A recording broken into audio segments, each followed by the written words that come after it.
दोस्तों आप सभी का स्वागत है आपके अपने YouTube चैनल मेन स्टडी में। तो दोस्तों आज हम पढ़ेंगे चित्रा प्रकाशन बुक से प्रश्नावली 1.4 को। आप देखिए उसका क्वेश्चन नंबर 1 जो है, उत्तरोत्तर आवर्धन द्वारा संख्या रेखा पर संख्या 3.765 की स्थिति निर्धारित कीजिए। दोस्तों आप देखिए इसमें हमें संख्या रेखा पर 3.765 को निर्धारित करना है। यहाँ पर आप देखिए उत्तरोत्तर आवर्धन बोला है, इसका मतलब है कि संख्या रेखा पर इस संख्या को निर्धारित करना है और जूम करके देखना है संख्याओं के बीच कि यह जो संख्या है कहाँ पर आ रहा है। मेरा मतलब जो कहने का है, मैं जब क्वेश्चन हल करूंगा तो आपको समझ में आ जाएगा। यह जो क्वेश्चन है दोस्तों, जैसे हमने पहले किया है प्राकृत संख्याओं, पूर्णांक या फिर परमेय अपरमेय संख्याओं को हमने संख्या रेखा पर निर्धारित किया है। यह जो संख्या है दशमलव वाला उससे कुछ अलग होगा। आप देखिए हम इसको कैसे हल करेंगे। दोस्तों मैं इसको हल करना स्टेप बाय स्टेप बताऊंगा। दोस्तों आप देखिए मैंने संख्या रेखा को पहले ही लिख दिया है, क्योंकि दोस्तों अगर मैं यहाँ पर लिखता तो वीडियो ज्यादा लंबा हो जाता, इसीलिए मैंने पहले लिख दिया। ठीक, अब आप देखिए मैं इसमें सिर्फ समझाऊंगा आपको कि कैसे कैसे इसको हल करना है। तो आप देखिए पहला स्टेप जो आपका है, हमें सबसे पहले एक संख्या रेखा बनाना है और उस पर संख्याओं को निर्धारित करना है। आप देखिए यहाँ पर हमने 1 2 3 4 5 6 ऐसे करते हुए हमने 1 से लेकर 10 तक संख्याओं को लिखा है। आप देखिए दोस्तों 3.765 यह जो संख्या है किन दो संख्याओं के बीच हमें मिल रहा है। इसका लिखने का मकसद यही है कि हमें देखना है कि यह जो संख्या है किन दो संख्याओं के बीच मिलेगा। तो दोस्तों यह जो संख्या है 3 और 4 के बीच में मिलेगा, क्योंकि आप देखिए 3 से यह तो बड़ा है लेकिन 4 से छोटा है। तो दो संख्याओं के बीच हमें देखना है किन दो संख्याओं के बीच मिल रहा है। तो दोस्तों देखिए 3 और 4 के बीच मिलेगा। तो दोस्तों सबसे पहले मैं इस पर गोला बना देता हूं जिससे देख सके आप इसको जूम करके। ठीक, अब आप देखिए इसको हमें जूम करना है। आवर्धन, आवर्धन मतलब जूम करना। अब आप देखिए ए वाला आपका यहां पर है 4।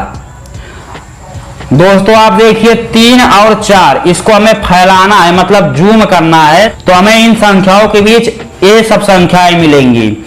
यहां पर देखिए दोस्तों हमें दशमलव में संख्याओं की जरूरत है, तो हम कैसे इसको लिखेंगे। यहां पर देखिए 0.0 आपका है, तो आप देखिए 3.0 के बाद क्या आएगा 3.1, इसके बाद क्या आएगा 3.2, इसके बाद 3.3, इसके बाद 3.4, ऐसे करते करते हमें 3.9 मिलेगा, इसके बाद 4 मिलेगा। तो दोस्तों आप देखिए हमने जूम करके इन संख्याओं को लिखा है।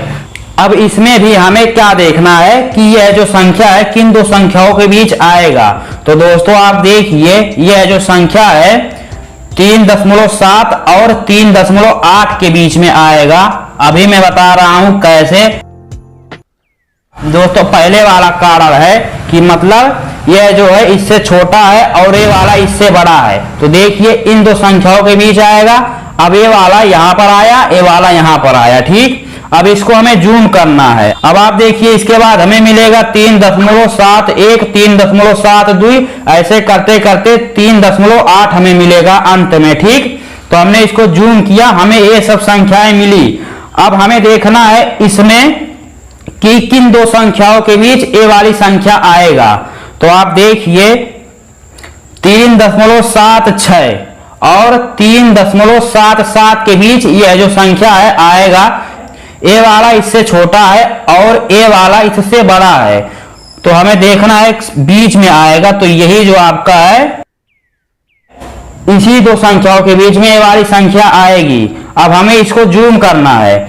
अब आप देखिए हमने इसको जूम किया, यहां पर लिखा 3.76 और 3.7।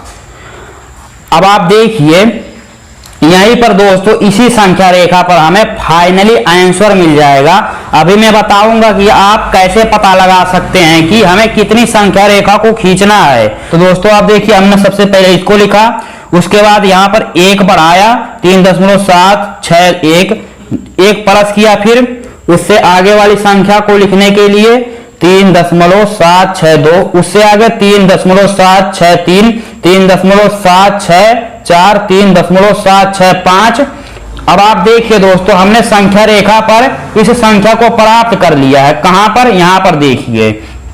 तो यही जो आपका है आंसर हो जाएगा। अब दोस्तों आप जान लीजिए कि हम कैसे पता लगाएंगे कि हमें कितनी संख्या रेखा को खींचना है। तो दोस्तों यहां पर देखिए, हमसे बोला है दशमलव के बाद 1 2 3 अंक तक संख्या रेखा को निर्धारित करना है। ठीक, तो इसके लिए दोस्तों हम जितना अंक अगर दशमलव के बाद दिया रहे कि इसको संख्या रेखा पर निर्धारित कीजिए, उतना हमें संख्या रेखा खींचना पड़ता है। आप देखिए हमने यहां पर कितनी संख्या रेखा को खींचा है? 1 2 3 संख्या रेखा को दोस्तों हमने यहां पर खींचा है। तो अंत वाला जो संख्या रेखा होगा उसी पर हमें उसका आंसर मिल जाएगा। अगर यहां पर 4 बोला होता तो हम 4 संख्या रेखा यहां पर खींचते। और ये वाला जो दोस्तों है, मैंने आपको समझाने के लिए बताया है कि आप कैसे पता लगा सकते हैं कि किन दो संख्याओं के बीच ये वाली संख्या रेखा आएगा। अगर आप चाहें तो इसको ना खींचें, ठीक है दोस्तों। अगर आपको समझ में नहीं आ रहा है तो आप इसको खींच सकते हैं, और अगर आप इसको लेकर चलेंगे तो आपको एक संख्या रेखा और खींचना पड़ेगा। मतलब देखिए यहां पर हमने 3 संख्या रेखा खींचा है, तो इसको अगर लेंगे तो हमें 4 संख्या रेखा खींचना पड़ेगा। ठीक, तो अगर आप इसको नहीं खींचते हैं, इसको खींचते हैं, तो आपको 3 संख्या रेखा खींचना पड़ेगा। दशमलव के बाद जितना अंक दिया रहेगा उतना संख्या रेखा खींचना पड़ेगा। अगर आप इसको खींचते हैं तो आपको एक संख्या रेखा अधिक खींचना पड़ेगा। दशमलव के बाद जितनी संख्याएं दी हुई है उसमें एक जोड़ देंगे।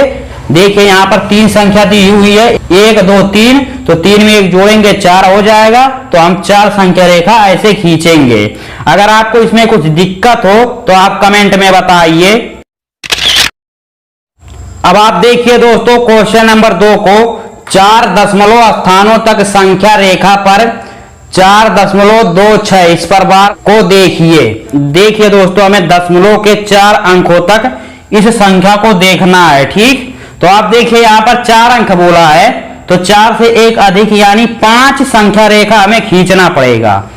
यहां पर देखिए 1 से लेकर 10 तक हमने एक संख्या रेखा खींचा। यहां पर आप इसको ले लीजिए। ठीक, थोड़ा और स्टेप बाय स्टेप सवाल हो जाता है, चाहे तो आप ना ले लेकिन इसको ले लीजिए। ठीक है, तो आप देखिए हमने एक संख्या रेखा खींचा 1 से लेकर 10 तक। आप देखिए हमें इस संख्या को दशमलव के 4 अंकों तक ले जाना है। यहां पर देखिए हमें क्या संख्या दिया हुआ है? 4.26। इन सभी पर क्या है? बार है। बार का मतलब है दोस्तों ये जो संख्या है रिपीट होगा। तो हमें आगे देखिए क्या मिलेगा, हमें 4 अंकों तक जरूरत है, तो हम लिख सकते हैं 4.2626 लिख सकते हैं ना। अगर बार लग जाए तो मतलब होता है संख्या रिपीट हो रही है। ठीक, तो आप देखिए हमें इस संख्या को संख्या रेखा पर निर्धारित करना है। तो यहां पर देखिए दशमलव के 4 अंक तक हमें संख्या रेखा को निर्धारित करना है, तो हमें 5 संख्या रेखा खींचना पड़ेगा इसको लेकर। यहां पर देखिए सबसे पहले हमने 1 से लेकर 10 तक खींचा। अब आप देखिए ये जो संख्या है किन दो संख्याओं के बीच आ रहा है, तो आपका यह जो संख्या है 4 और 5 के बीच में आएगा। ठीक, तो हमने 4 और 5 के बीच पता कर लिया कि आएगा। अब आप देखिए 4 और 5 को आप जूम कीजिए, फैलाइए, तो यहां पर देखिए हमें ये सब संख्याएं मिलेंगी। अब आप समझ गए होंगे कि हम कैसे इसको लिखेंगे। ठीक, तो आप देखिए यहां पर है 4 के बाद क्या आएगा? 4.1, इसके बाद 4.2, 4.3, ऐसे करते करते 4.9, इसके बाद 5 आ जाएगा। ठीक, अब हमें देखना है यह जो संख्या है इस संख्या रेखा पर स्थित किन दो संख्याओं के बीच आएगा। तो दोस्तों यह जो संख्या है 4.2 और 4.3 के बीच में आएगा। ठीक है, अब दोस्तों हमें इसको जूम करना है। हमने इसको जूम किया तो आप देखिए यह जो संख्या है इस संख्या रेखा पर स्थित किन दो संख्याओं के बीच में आएगा। तो दोस्तों यह जो संख्या है 4.26 और 4.27 के बीच में आएगा। ठीक है, अब हमें इसको जूम करना है। हमने इसको जूम किया, अब हमें इस पर देखना है कि किन दो संख्याओं के बीच में आएगा।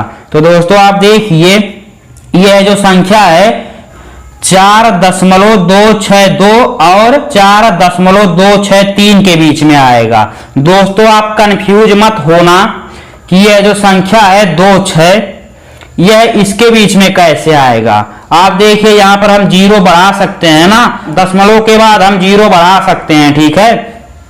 तो देखिए क्या हो जाएगा, 26 30 हो जाएगा और यहां पर क्या हो जाएगा 26 26, 30 के अंदर तो आपका 26 आएगा। तो इस प्रकार आप इन दो संख्याओं को जूम करेंगे, ठीक है।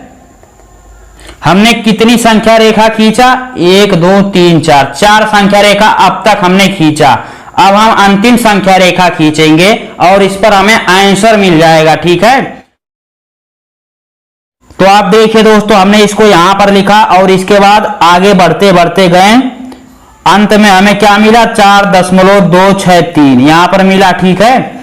अब इस पर हमें आंसर मिल जाएगा। आप यहां पर देखिए कहां पर आपका आंसर है 4.2626, यहां पर आपका जो है आंसर है, ठीक है। तो यही जो आपका है फाइनली आंसर आ गया। अगर आपको इसमें कुछ दिक्कत हुआ हो तो आप कमेंट में बताइए। दोस्तों अगर आपको वीडियो अच्छा लगा हुआ हो तो वीडियो को लाइक शेयर और चैनल को सब्सक्राइब कर दीजिएगा।